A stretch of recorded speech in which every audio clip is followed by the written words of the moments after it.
मौनी अमावस्या।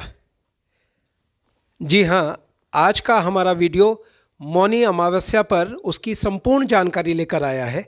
मुझसे कुछ स्टूडेंट्स ने कहा कि सर मौनी अमावस्या पर आप एक वीडियो बनाइए। इससे पहले कि हम मौनी अमावस्या के विषय में जानें, किसी भी अमावस्या पर दान क्यों किया जाता है, इसके ऊपर कुछ पंक्तियाँ कही गई हैं। और वो पंक्तियाँ जैसे कि आपको दिखाई दे रही हैं। सतयुग में पुण्य तप से मिलता है, त्रेता में पुण्य ज्ञान से मिलता है, द्वापर में पुण्य हरि नाम से और कलयुग में पुण्य दान से मिलता है। निश्चित रूप से मौनी अमावस्या में भी दान का बहुत बड़ा महत्व होता है। माघ माह में आने वाली अमावस्या को मौनी अमावस्या कहते हैं। यह योग पर आधारित महाव्रत है। मान्यताओं के अनुसार इस दिन पवित्र संगम में देवताओं का निवास होता है, इसलिए इस दिन गंगा स्नान का विशेष महत्व होता है। इस मास को भी कार्तिक मास के समान पुण्य मास कहा गया है।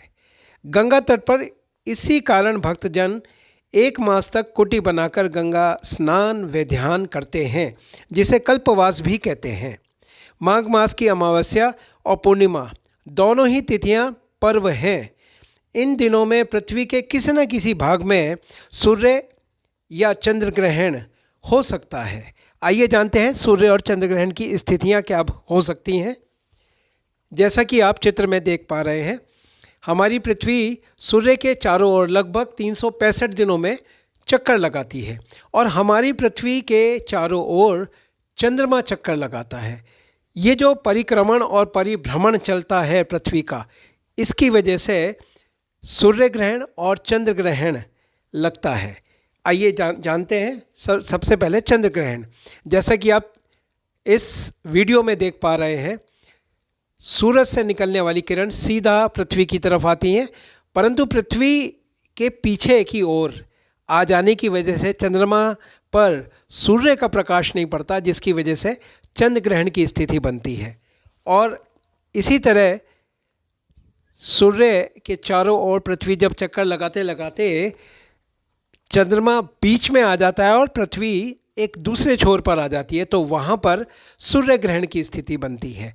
तो निश्चित रूप से यहाँ पर आपको यह पता चल गया कि मौनी अमावस्या वाले दिन चंद्र ग्रहण या सूर्य ग्रहण आंशिक ही चाहे हो, कहीं ना कहीं अवश्य लगता है। चलिए जानते हैं जो हमारे 12 मास हैं उसमें कौन कौन सी अमावस्याएं होती हैं। पहले हम अपने 12 मास देखते हैं। चैत्र मास सबसे पहला मास माना जाता है। हिंदी पंचांग के अनुसार दूसरे नंबर पर वैशाख, वैशाख के बाद ज्येष्ठ, ज्येष्ठ के बाद आषाढ़, आषाढ़ के बाद श्रावण, श्रावण के बाद भाद्रपद, उसके बाद आश्विन, आश्विन के बाद कार्तिक, कार्तिक के बाद अग्रहायण और उसके बाद पौष, पौष के बाद माघ और सबसे अंत में आता है फागुन। पर यहाँ पर मैं आपको ये बताना चाहूँगा कि माघ में आने वाली जो अमावस्या होती है, सिर्फ उसको ही मौनी अमावस्या कहा जाता है। यूँ तो चैत्र से लेकर फागुन तक पूर्णिमाएँ भी आती हैं और अमावस्या भी आती है एक महीने में, परंतु सिर्फ और सिर्फ माघ माह के अंत में जो अमावस्या आती है, माघ की अमावस्या होती है, उसी को ही मौनी अमावस्या कहा जाता है। अमावस्याओं के विभिन्न नाम प्रचलित हैं, जैसे कि आप लोगों को दिख रहा है यहाँ पर। सोमवती अमावस्या, भौमवती अमावस्या, शनैश्चरी अमावस्या, हरियाली, कार्तिक, महालया, सर्वप्रत, पितृक्ष, वट अमावस्या, बड़ अमावस्या, दीपावली अमावस्या, कुशोत्पाटिनी अमावस्या, कुश अमावस्या, पिथौरा अमावस्या, मौन या मौनी अमावस्या और जिसको माघ अमावस्या भी बोलते हैं। तो टोटल 8 प्रकार की अमावस्याएं होती हैं। आइए इनके बारे में हम जानते हैं। वैसे ये यहाँ पर विभिन्न नाम मैंने आपको दिखाने की कोशिश करी हैं। सबसे पहले सोमवती अमावस्या। सोमवार को पड़ने वाली अमावस्या को सोमवती अमावस्या कहते हैं। इस दिन व्रत रखने से चंद्र का दोष दूर होता है। यह सभी मनोकामना पूर्ण करती है। महिलाओं को विशेष रूप से अपने पति के लंबे जीवन के लिए सोमवती अमावस्या व्रत करना चाहिए।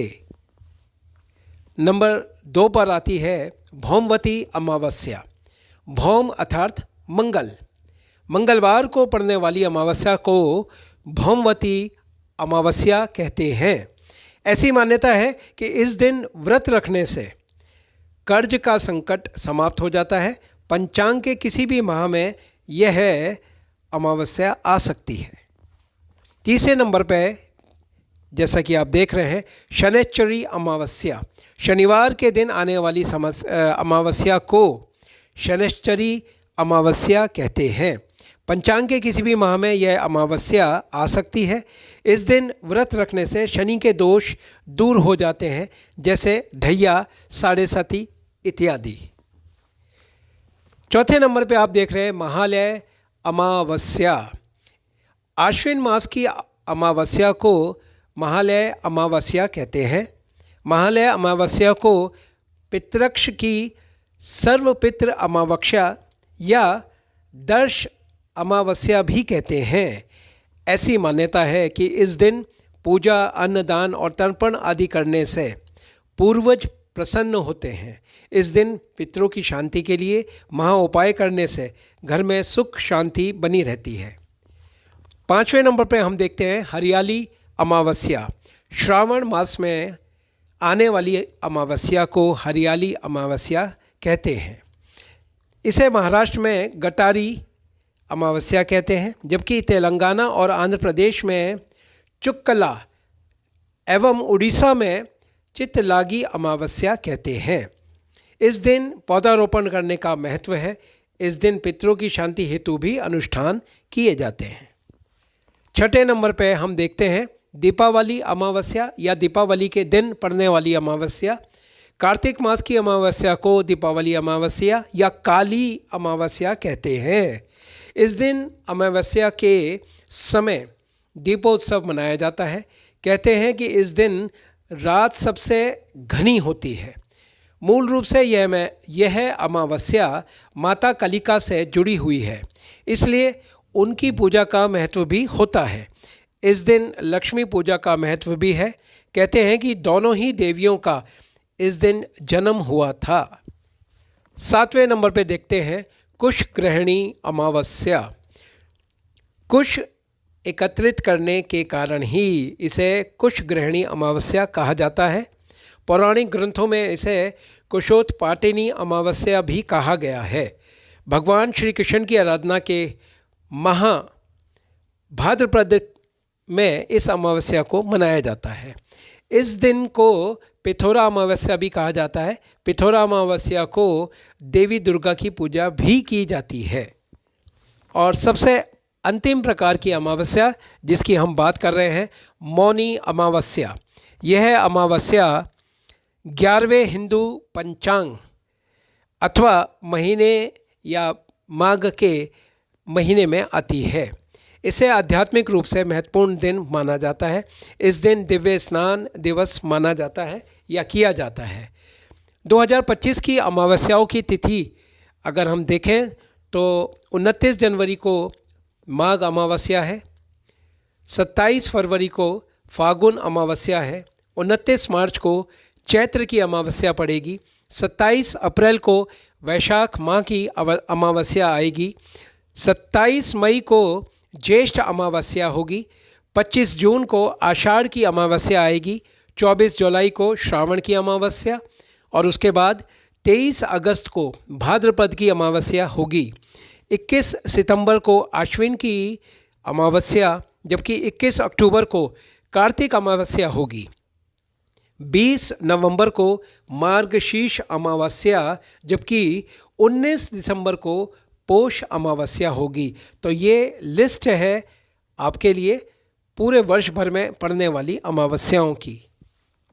मौनी अमावस्या पर जैसे मैंने बताया कि गंगा स्नान, पूजा, दान, पुण्य, श्राद्ध आदि का बहुत महत्व माना गया है। और गंगा, जमुना, सरस्वती के संगम पे यदि कोई पुण्य स्नान या दिव्य स्नान करता है तो वो सबसे अच्छा माना जाता है। वैसे तो गंगा नदी के कहीं किसी भी तट पर इस स्नान को पुण्य माना जाता है। मौनी अमावस्या के पावन अवसर पर प्रयागराज में दिव्य स्नान चल रहा है और यह अनुमान है कि 5 से 10 करोड़ व्यक्ति इस दिव्य स्नान को करने के लिए प्रयागराज में पधार सकते हैं।